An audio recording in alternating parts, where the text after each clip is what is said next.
వస్తుంది అధ్యక్ష. నాయుడు గారు పక్కన ఉన్నటువంటి చిరంజీవి గారికి 10 రూపాయలు ఇస్తే నాకు 10 రూపాయలు వస్తుంది అధ్యక్ష ట్యాక్స్ రూపంలో. 100 రూపాయలు 10 మంది చేతులు మారితే నాకు 100 రూపాయలు నాకు వస్తుంది అధ్యక్ష.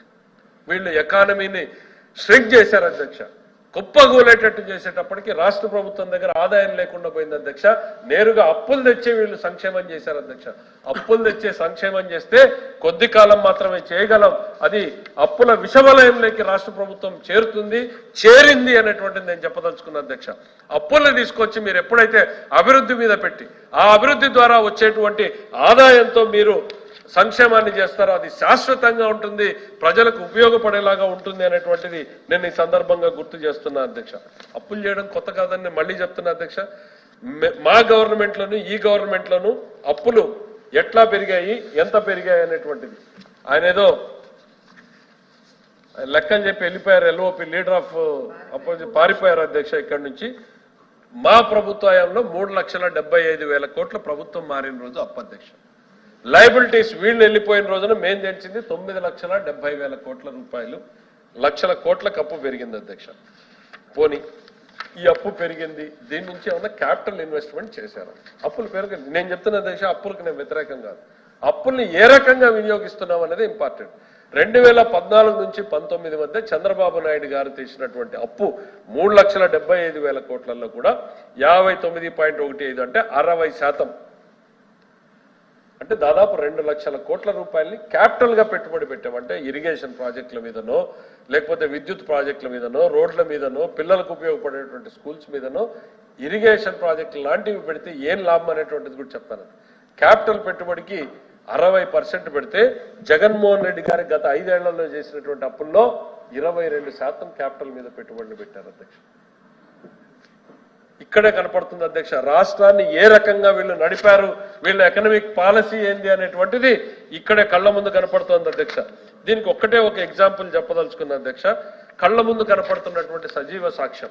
సామాన్యుడికి ఏం లాభమయ్యా, మాకు డబ్బులు రావాలి కదా, మాకు పథకాలతో డబ్బులు రావాలి కదా అనేటువంటి ఆలోచన నేను కూడా చేస్తాను అధ్యక్ష. చేసినప్పుడు ప్రభుత్వంలో ఉన్న పాలకుడు ఈ రోజు కాదు భవిష్యత్ తరాలకు కూడా ఆ బెనిఫిట్ వచ్చే ఆలోచన చేయాలి అధ్యక్ష. ఈరోజు మన కళ్ళ ముందు పట్టిసీమ ఉంది అధ్యక్ష. చంద్రబాబు నాయుడు గారు గతంలో 1 సంవత్సర కాలంలో దాన్ని పూర్తి చేశారు. దాని కాస్ట్ ఎంత అధ్యక్ష? 1,600 కోట్ల రూపాయలు అధ్యక్ష. 5 ఏళ్లలో ఆ ప్రాజెక్ట్ ఎంత ఎకానమీని డెవలప్ చేసింది అధ్యక్ష? 44,000 కోట్ల రూపాయల ఆదాయాన్ని ఈ రాష్ట్ర ప్రభుత్వానికి తెచ్చిపెట్టింది అధ్యక్ష. అది అధ్యక్ష తేడా. అప్పులు తీసుకొచ్చి నేరుగా సంక్షేమం చేయడమా, అప్పులు తీసుకొచ్చి అభివృద్ధి మీద పెట్టి ఆ ఆదాయంతో చేయడమా అనేటువంటిది ఇది వెల్త్ క్రియేషన్ అంటే అధ్యక్ష. 1 సంవత్సరమే అధ్యక్ష. మేమేదో 10 ఏళ్ల ప్రాజెక్టులు మాట్లాడడం లేదు. 1 సంవత్సరంలో పట్టిసీమ కడితే 5 ఏళ్లలో 44,000 కోట్ల సంపదని ఈ రాష్ట్రానికి సృష్టించే అది ఈ రాష్ట్ర ప్రజానీకానికి శాశ్వతంగా వచ్చే బెనిఫిట్ కదా అధ్యక్ష. అట్లాంటి పెట్టుబడులు పెట్టకుండా దుర్వినియోగం చేసి ఈరోజు వీళ్ళు అప్పుల గురించి శుద్ధులు చెప్పేటువంటి పరిస్థితి. ఇట్లాంటి పథకాలు చేపడితే ఎన్ని పథకాలన్నా చేయొచ్చు అధ్యక్ష. ఇవాళ ఉన్న 4-5 కాదు, ఈ ప్రభుత్వంలో ఉన్నటువంటి వారి బాధ్యత పేదల సంక్షేమం అనేటువంటిది కూడా మేము చెప్తా ఉన్నాం అధ్యక్ష. అయితే డెవలప్మెంట్ కూడా ప్యారలల్ గా చేసుకుంటూ వెళ్తే ఇది దీర్ఘకాలంగా ఇన్కమ్ వస్తుంది. వీళ్ళేదో పోర్టుల గురించి మేము పోర్టుల మీద పెట్టుబడులు పెట్టామని, మేము పోర్టులు కట్టిపోతే ఉన్న పోర్టుని గంగవరం సంవత్సరానికి 160 కోట్ల ఆదాయాన్ని ఇచ్చేటువంటి గంగవరం పోర్టు 10% కూడా వీళ్ళు అమ్మేసినటువంటి గన్లు వీళ్ళు అధ్యక్ష. వీళ్ళు ఈరోజు చెప్తా వింటే వినేటువంటి పరిస్థితి. ఈరోజు రాష్ట్రంలో పరిస్థితి ఏంది ఒక్కసారి అధ్యక్ష. అప్పులు ఏ స్థాయికి చేరాయంటే అధ్యక్ష, అప్పులని తీర్చడానికి అప్పులు చేయాల్సిన పరిస్థితికి వెళ్ళాం అధ్యక్ష. It is a fact, I'm on record. అప్పుల్ని తీర్చడానికి, అప్పుల మీద వడ్డీలు కట్టడానికి మళ్ళీ అప్పులు చేయాల్సినటువంటి పరిస్థితి. ఇప్పుడు చెప్పండి అధ్యక్ష, మన కుటుంబంలో అదే పరిస్థితి వస్తే దాన్ని ఏమంటారు అధ్యక్ష? ఏమంటారు? దివాళా అంటారు కదా అధ్యక్ష. ఆ స్థితికి తీసుకెళ్లిపోయారు అధ్యక్ష. దాని నుంచి కాపాడి నిలబెట్టి పరుగులు పెట్టించి మళ్ళీ ముందుకు తీసుకెళ్లేటువంటి బాధ్యత ఈరోజు మా ముందు ఉంది అధ్యక్ష. ఇది పెను సవాల్ కాదా అధ్యక్ష? These are facts.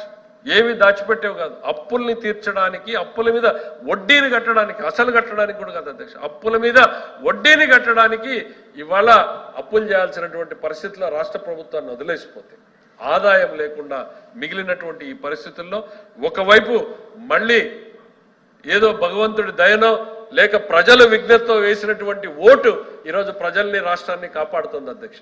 వాళ్ళు ఏ నిర్ణయం అయితే ఎన్డీఏ గవర్నమెంట్ తీసుకున్నారో ఆ నిర్ణయం ఈరోజు రాష్ట్ర ప్రభుత్వాన్ని ప్రజల్ని కాపాడుతుంది అధ్యక్ష. కేంద్రం ఇచ్చేటువంటి సాయంతో మా ముఖ్యమంత్రి గారు ఎప్పుడు చెప్తా ఉంటారు, వెంటిలేటర్ మీద ఉన్నటువంటి రాష్ట్రాన్ని లేపి ఈరోజు ఆక్సిజన్ మీదకి తీసుకొచ్చాం. మేము ఇంకా న్యాచురల్ ప్రోగ్రెస్ లైక్ రావాలి, పరుగులు పెట్టేలా చేయాలి అని అంటే మా ముందు ఎంత సవాల్ ఉంది అనేటువంటిది అధ్యక్ష. ఈ అప్పుల విషయం వల్ల రాష్ట్రాన్ని పరిస్థితి దేశానికి మొత్తం కూడా తెలిసిపోయింది అధ్యక్ష. అప్పులు పుట్టనటువంటి పరిస్థితులు వచ్చినాయి. అప్పులు పుట్టనటువంటి పరిస్థితుల్లోనే వీళ్ళు చెప్పిన FRBM లిమిట్లు దాటిపోతే 2 కార్పొరేషన్లను పెట్టారు అధ్యక్ష. ఆ 2 కార్పొరేషన్లు బెవరేజెస్ కార్పొరేషన్ ఏదైతే ఉందో దాని మీద 13,000 కోట్లు చేశారు. రాష్ట్ర ప్రభుత్వ ఆదాయాన్ని మా అందరికీ తెలిసిందో, మళ్ళీ రిపీట్ చేయదలుచుకోలేదు. స్టేట్ డెవలప్మెంట్ కార్పొరేషన్ అని పెట్టి దాని మీద 15,000 కోట్ల రూపాయలు అప్పు చేశారు. రాష్ట్ర గవర్నర్ గారికి రాజ్యాంగం కల్పించింది అధ్యక్ష హక్కు. ఆయన మీద ఎవరు కేసులు వేయలేరు సివిల్ సూట్లోని.